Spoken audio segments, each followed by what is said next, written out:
Dear students, आज के इस वीडियो में हम क्रिस्टलीय अपर रूप ग्रेफाइट के बारे में बात करेंगे। जैसा कि हमने कार्बन के अपर रूप के बारे में समझा था। कार्बन के दो प्रकार के अपर रूप हैं, क्रिस्टलीय अपर रूप, दूसरा है अक्रिस्टलीय अपर रूप।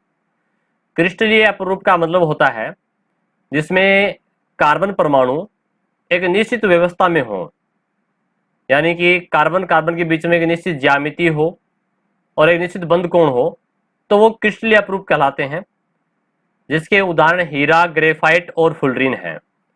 इसमें हमने हीरे के लिए पिछला वीडियो एक समझ लिया था। आज का जो वीडियो है ग्रेफाइट के लिए है, जो कि कार्बन का क्रिस्टलीय अपर रूप है। तो चलिए हम बात करते हैं आज के इस वीडियो में कार्बन के क्रिस्टलीय अपर रूप ग्रेफाइट के बारे में। तो इसमें सबसे पहले लिखा है ग्रेफाइट ग्रेफो शब्द से बना है। देखो ग्रेफाइट में जो शब्द है ग्रेफाइट, तो ये जो ग्रेफो जो है ये ग्रेफो शब्द से ग्रेफाइट बना है, जिसका अर्थ होता है लिखना। ग्रेफो का मतलब क्या होता है? लिखना होता है। और लिखने के लिए हम जो पेंसिल काम में लेते हैं उस पेंसिल में ग्रेफाइट होता है। ठीक है, जो लिखने वाली जो पेंसिल होती है, जिसको अपन कच्ची पेंसिल या सिस पेंसिल या लेड पेंसिल के नाम से भी जानते हैं, वो ग्रेफाइट पेंसिल है। तो हमारी लिखने वाली पेंसिल, जिसको अपन रबड़ से लिखा हुआ मिटा सकते हैं, उस पेंसिल की बात हो रही है। तो लिखने वाली जो पेंसिल है उसमें ग्रेफाइट होता है, जो काले रंग का, जो जिस प्रकार से आपने पेंसिल देखी होगी, ये जो पेंसिल है अपने मार्केट के अंदर पेंसिल इस प्रकार से जो लिखने वाली पेंसिल आती हैं, जिनको अपन छीलते हैं, शॉर्पनर से छीलते हैं, तो यहाँ एक काले रंग का नुकीला एक बीच में, इसमें क्या होती है, बीचों बीच एक काले रंग की छड़ होती है ना, काले रंग की छड़, ये पेंसिल के बीचों बीच अंदर, ये जिसको छीलते अपन और जिससे अपन लिखते हैं। तो ये जो बीच में काले रंग की छड़ होती है ये ही ग्रेफाइट है। ठीक है, तो देखिएगा इसमें क्या लिखा है। ग्रेफाइट में कार्बन का प्रत्येक परमाणु कार्बन के 3 अन्य परमाणु के साथ एक ही तल में बंद बनाते हुए षटकोणीय, देखो बहुत इंपॉर्टेंट है, कैसी संरचना है इसकी? षटकोणीय। षट का मतलब होता है 6, षट का मतलब क्या होता है? 6 कोणीय वलय संरचना बनाते हैं। वलय यानी कि रिंग, गोल आकार के से। ठीक है, वलय संरचना बनाते हैं। इसमें से एक बंद द्विबंधी होता है, जिससे कार्बन की संयोजकता पूरी होती है। कार्बन की संयोजकता कितनी होती है? 4 होती है। हम जानते हैं कि कार्बन की संयोजकता 4 होती है। तो दोबारा देखिए, इस वाक्य को समझते हैं। हम जानते हैं कि कार्बन का अपरूप है ग्रेफाइट, और इसमें कार्बन कार्बन ही परमाणु होते हैं, यानी कि सारे कार्बन तत्व हैं, कार्बन के अलावा और दूसरा तत्व नहीं होता है, सारे परमाणु कार्बन के होते हैं। तो ग्रेफाइट में जो कार्बन परमाणु है, तो एक प्रत्येक जो कार्बन परमाणु है वो 3 अन्य कार्बन परमाणु के साथ जुड़ा होता है, और वो षटकोणीय वलय संरचना बनाता है। किसी संरचना बनाता है? षटकोणीय वलय संरचना। और इसमें एक बंद द्विबंध होता है। अब आप कहोगे सर ये एक बंद द्विबंध होता है, ये हमें समझ में नहीं आया। तो देखिए इसके लिए एक डायग्राम इसको देखते हैं अपन। ये जो आपको गोल रंग के यहाँ जो काले रंग के डॉट दिखाई दे रहे हैं, ये बिंदु दिख रहे हैं, ये कार्बन है। ठीक है, आप यहाँ कार्बन भी बना सकते हो, जैसे सी लिख सकते हो, सी। ये दूसरा कार्बन, ये अगला तीसरा कार्बन ले लिया अपन ने। इस प्रकार से कार्बन कार्बन आपस में देखो ये जुड़े हुए हैं, ये बंद ये जुड़ा हुआ है, ये बंद इससे जुड़ा हुआ है, ये इससे और ये इससे, इस प्रकार से जुड़ा हुआ है। और ये क्या बनाते हैं? वलय। एक वलय यानी कि गोल संरचना बन गई, ऐसे बन गई ना। एक नीचे, इसके नीचे ये बन गई गोल संरचना ऐसे, एक यहाँ बन गई वलय संरचना। इस प्रकार से वलय क्या होता है? रिंग में। ठीक है, एक प्रकार से एक वलय बनाती हैं। और यहाँ देखो ये बात कर रहा है कि एक द्विबंध होता है, तो वो द्विबंध क्या है, कैसे होता है? देखो मैंने जैसे एक कार्बन ऐसे बनाया, ठीक है, और 2 कार्बन इसके इस प्रकार से जोड़ दिए, और आगे इस प्रकार से ये 2 कार्बन मैंने और जोड़ दिए। ठीक है, तो इस प्रकार से ये 6 कार्बन हो गए। देखो यहाँ भी 6 ना, एक कार्बन, दूसरा कार्बन, तीसरा कार्बन, चौथा कार्बन, पांचवा कार्बन और 6 कार्बन। देखो प्रत्येक वलय में 6 ही कार्बन मिलेंगे आपको, चाहे कोई भी ले लीजिए आप, चाहे ये ले लीजिए यहाँ से 1 कार्बन, 2, 3, 4, 5 और ये 6 कार्बन। तो यहाँ इनके बीच में जो एक कार्बन से दूसरे कार्बन के बीच में बंध है, ये देखो कार्बन कार्बन के बीच में बंध, ये बंध आपको दिख रहे ना, तो इन बंध से जो बीच में कोण बनता है वो क्या कहलाएगा, बंध कोण। जैसे मान लीजिए ये कार्बन और ये कार्बन इस बंध से जुड़े हुए हैं, ठीक है, तो यहाँ ये बंध और ये बंध जो है इनके बीच में यहाँ क्या बन गया, एक बंध कोण बन गया, ये कोण बन गया ना ऐसे। इसी प्रकार से इस बंध के बीच में, इस बंध के बीच में कोण बन गया, तो इस प्रकार से 6 कोण बनेंगे। जैसे एक कोण, दूसरा कोण, तीसरा कोण, चौथा कोण, पांचवा कोण और ये छठा कोण। तो षटकोणीय संरचना बन गई। षट यानी कि 6 होता है, 6 कोण हो गए ना। कोण आप समझते हो ना, जैसे मान लीजिए आपने चतुर्भुज पढ़ा है, त्रिभुज पढ़ा है, तो जैसे मान लीजिए त्रिभुज है, तो त्रिभुज में 2 भुजाओं के बीच में एक कोण बनता है, ये कोण, ये कोण, ये कोण। इस प्रकार से यहाँ पर ये जो कार्बन कार्बन परमाणु जुड़े हुए हैं, तो इनके बीच में ये बंध और ये बंध, यहाँ ये कोण बनता है, ये इसके बीच में कोण बनता है, ये कोण बना करके षटकोणीय वलय संरचना बनाते हैं। वलय जैसी रिंग आकार की संरचना बनती है। दूसरी खास बात कि इसमें द्विबंध वाली जो बात आ रही है उसको समझेंगे अपन। जैसे कार्बन कार्बन के बीच में अपन को पता है कि इस प्रकार से ये बंध अपन ने बना रखे हैं, मान लीजिए, ठीक है, समझाने के लिए ये बना दिए मैंने। ये कार्बन है, 6 कार्बन आपको दिख रहे हैं, 6 कार्बन।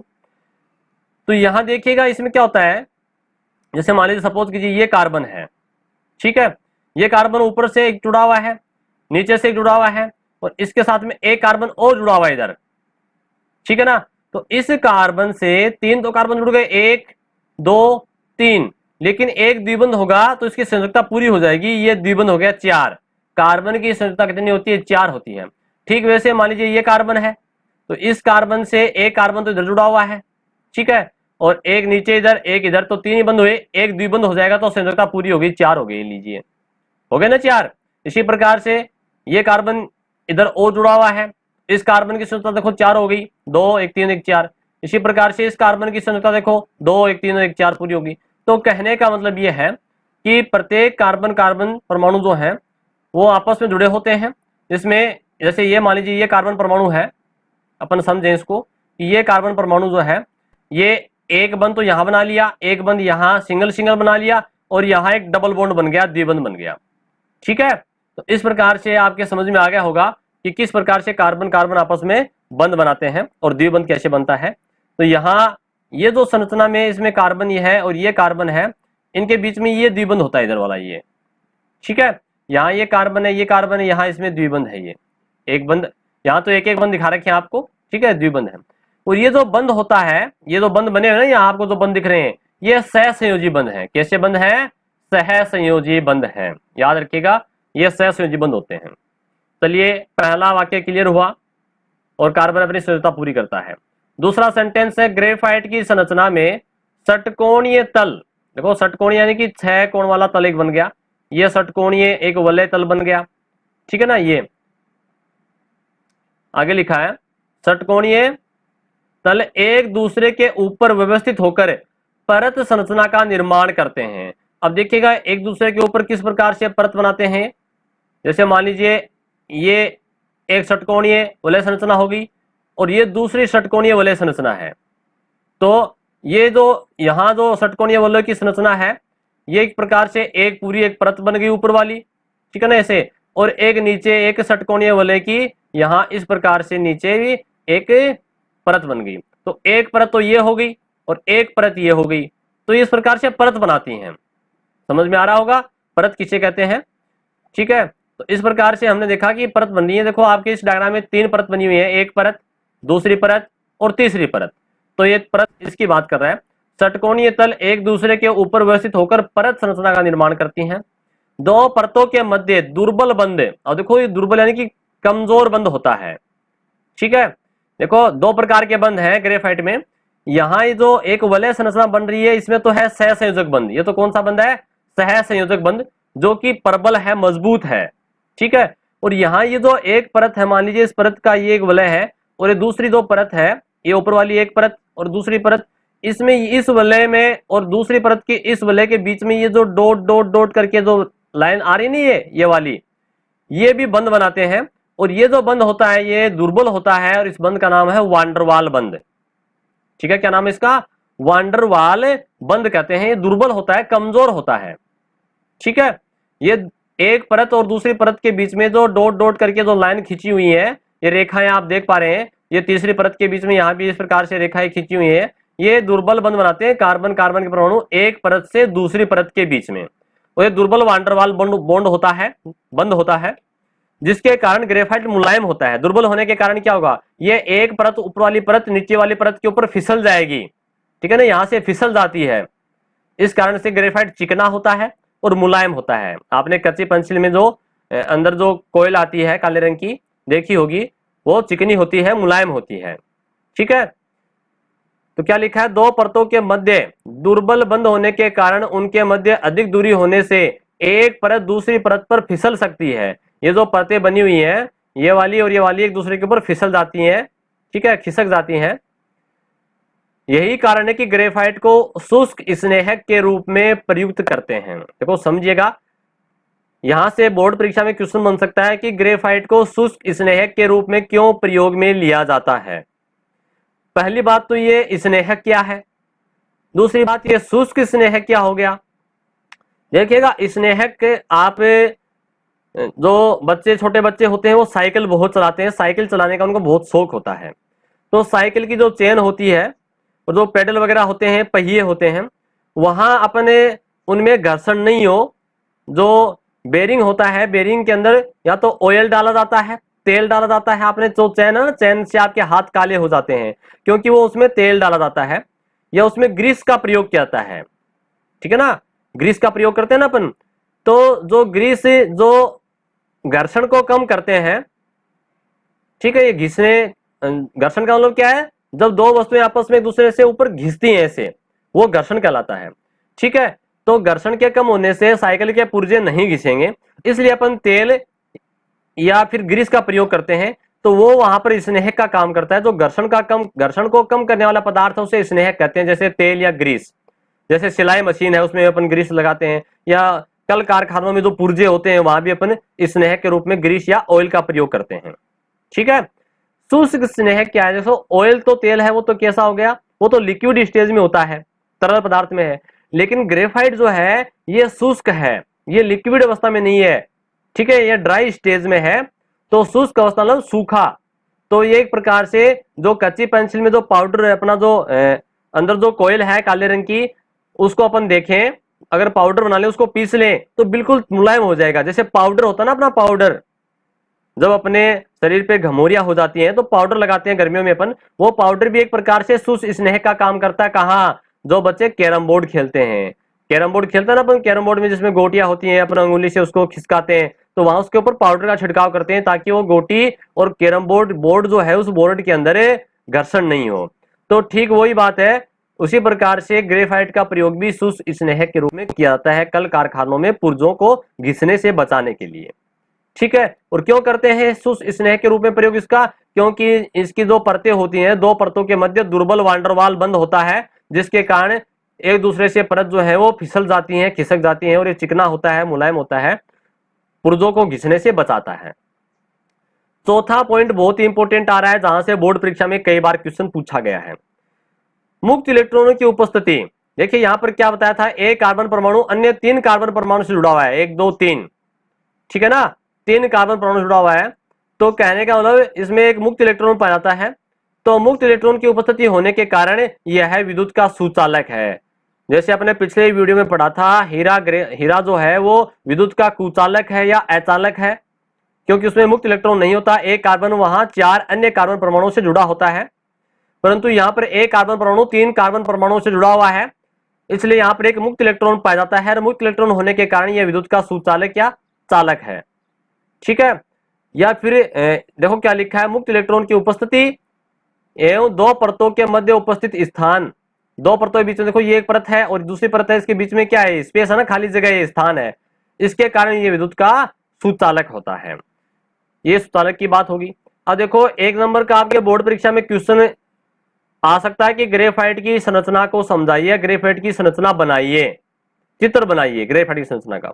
तो देखो यहाँ पर जो कार्बन और कार्बन के बीच में जो दूरी है, बंध की जो दूरी है वो है, इसको आपको याद रखना है, ये जो दूरी है ये कितनी है, 141.5 पिकोमीटर। ठीक है, पिकोमीटर का मान होता है 10 की घात -12 मीटर को कहते हैं पिकोमीटर। तो यहाँ 141.5 पिकोमीटर दूरी है कार्बन कार्बन के बीच बंद दूरी। दूसरा, एक परत से दूसरी परत के बीच की दूरी, देखो ये रहा, एक परत ये है, दूसरी परत ये है, एक परत और दूसरी परत के बीच में दूरी होती है वो होती है 340 पिकोमीटर। ये बहुत ही इंपॉर्टेंट बात है जो कि आपको याद रखनी है। एक परत से दूसरी परत के बीच दूरी कितनी है, 340 पिकोमीटर की दूरी होती है, बंद कोण होता है, बंद होता है। ठीक है, तो ये आपको इस प्रकार से बनाना है। चौथा, इसमें पांचवा जो पॉइंट है वो है ग्रेफाइट काले धूसर रंग का मुलायम पदार्थ होता है। देखो धूसर रंग कहते हैं राख जैसे कलर को, राख होती है ना अपने कोयले को जलाने पर, लकड़ी को जलाने पर, कागज को जलाने पर जो राख बनती है, तो धूसर द्रव्य कहलाता है, धूसर रंग का कहलाता है। तो ग्रेफाइट जो है ये काले धूसर रंग का होता है, काले रंग का या धूसर रंग का होता है, मुलायम पदार्थ है। अपन देखते हैं मुलायम पदार्थ है कच्ची पेंसिल के अंदर। जो आगे लिखा है छठे पॉइंट में, ग्रेफाइट चिकना तथा फिसलनशील पदार्थ है। देखो चिकना और फिसलनशील होगा तभी तो इसको अपन शुष्क स्नेहक के रूप में काम में लेंगे, कल कारखानों में पुर्जों को घिसने से बचाने के लिए इसका प्रयोग करेंगे। यह चमकीला पदार्थ होता है, ग्रेफाइट चमकीला होता है। ठीक है, चलिए आगे अपन देखेंगे ग्रेफाइट के उपयोग, ग्रेफाइट के हमारे दैनिक जीवन में क्या उपयोग है, क्या महत्व है, उसके बारे में समझेंगे। पहला पॉइंट है ग्रेफाइट पेंसिल में प्रयुक्त होता है। देखो जो कच्ची पेंसिल होती है जिसको अपन सीस पेंसिल, सीसा पेंसिल या लेड पेंसिल कहते हैं। अब आप कहोगे सर इसको सीस पेंसिल या सीसा पेंसिल क्यों कहते हैं, इसमें तो सीसा थोड़ी है, इसमें तो कार्बन है। वो इसलिए कहते हैं, पहले जो ग्रेफाइट है उसको शीशे का अपरूप माना जाता था। शीशा यानी कि पीबी, जिसको कहते हैं ना, पीबी बोल दो या शीशा बोल दो या लेड बोल दो, एक ही बात है। पी और बी जो है ये इसका प्रतीक चिन्ह है शीशे का, शीशा लेड है ना, एक ही बात है, इसको पीबी बोलते हैं, शीशा या कांच, जो कांच होता है ना वही शीशा। तो ग्रेफाइट को पहले शीशे का अपरूप माना जाता था, जो कि बाद में गलत साबित हुआ।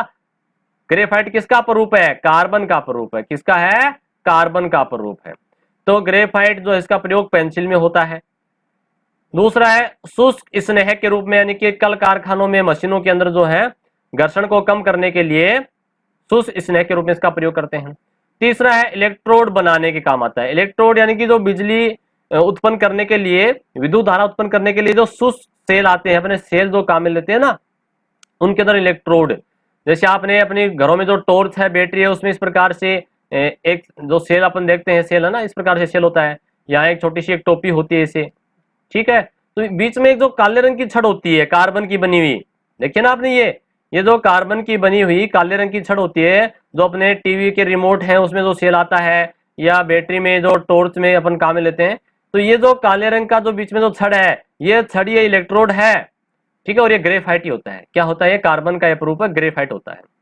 लोहे की वस्तुओं पर पालिश करने में, पालिश क्यों करते हैं लोहे की वस्तुओं पर, जंग से बचाने के लिए, क्योंकि लोहे पर जल्दी ही जंग लग जाता है, उसका संक्षारण हो जाता है, जंग लगने को कहते हैं संक्षारण होना, ठीक है। तो उससे बचाने के लिए अपन इसकी पालिश कर देते हैं। पांचवा और अंतिम पॉइंट जो है इसका ग्रेफाइट के उपयोग का, बहुत ही इंपॉर्टेंट है, नाभिकीय परमाणु भट्टी में मंदक के रूप में। देखो मंद, मंद मतलब होता है धीमा। परमाणु भट्टी के अंदर जब नाभिक के विखंडन होता है, नाभिक टूटते हैं या नाभिक के संलयन होता है, तो उस समय वो अभिक्रिया बहुत ही तीव्र होती है, बहुत ही तेज होती है, और कभी कभी यह अभिक्रिया अनियंत्रित हो जाती है, रुकती नहीं है, तो उससे दुर्घटना होने की संभावना होती है। इसलिए परमाणु जो भट्टियां होती हैं, नाभिक के परमाणु जो भट्टियां हैं, उसको मंद करने के लिए, उस अभिक्रिया को मंद करने के लिए, अभिक्रिया को कम करने के लिए मंदक के रूप में अपन ग्रेफाइट का प्रयोग करते हैं। यानी कि परमाणु भट्टी में अपन जब अभिक्रिया नियंत्रित करनी होती है तो उसमें ग्रेफाइट डाल देंगे, ग्रेफाइट डालते ही अभिक्रिया मंद हो जाएगी, ठीक है, धीमी हो जाएगी, और जिससे दुर्घटना नहीं होगी, किसी प्रकार का नुकसान नहीं होगा।